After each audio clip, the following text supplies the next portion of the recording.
Commissioner Rajasekhar బాబు గారి దగ్గరికి వెళ్ళి జగన్మోహన్ రెడ్డి బాధితుడైనటువంటి సతీష్ చేత వినతి పత్రం ఇప్పించాం. అందులో 4 న్యాయమైన కోరికలు ఉన్నాయి. ముందుగా ఏంటంటే తన మీద పెట్టినటువంటి అత్యంత తప్పుడు కేసుని వెంటనే క్లోజ్ చేయాలని, అలాగే తన మీద,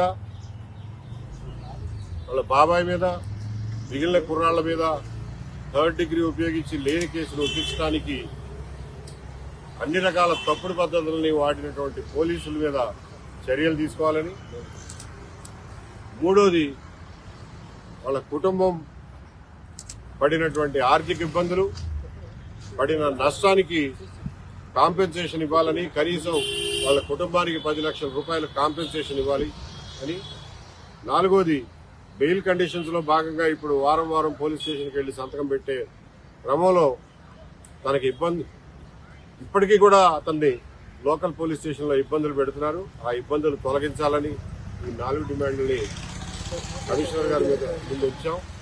ఆయన నేను చెప్పినవన్నీ నోట్ చేసుకుని కేసులో ఉన్నటువంటి తప్పులు, వాళ్ళు చేసినటువంటి కుట్రలు, ఒక తప్పుడు కేసును బిల్డప్ చేయడంలో చేసినటువంటి పొరపాట్లు, వీటన్నిటినీ వివరంగా ఆయన ముందుంచాం. అవన్నీ ఆయన నోట్ చేసుకుని దాని మీద రీఎంక్వైరీ పెట్టి ఈ నెలాఖరు కల్లా దీన్ని ఒక కొలిక్కి తీసుకొస్తాము అని చెప్పి అష్యూరెన్స్ ఇచ్చారు. అలాగే డిపార్ట్మెంట్లో తప్పు చేసిన వాళ్ళ మీద కూడా యాక్షన్ తీసుకోవడానికి ఎంక్వైరీ కండక్ట్ చేస్తామని చెప్పారు. అలాగే ఈ కుటుంబానికి కాంపెన్సేషన్ ఇచ్చే విషయంలో కూడా ప్రభుత్వానికి తెలియజేసి అవసరమైనటువంటి చర్యలు తీసుకుంటా ఉన్నారు. అలాగే లోకల్ పోలీస్ స్టేషన్లో ఇంకా ఫర్దర్ హరాస్మెంట్ ఏమీ లేకుండా ఇప్పటికిప్పుడే ఆదేశాలు ఇస్తామని చెప్పారు.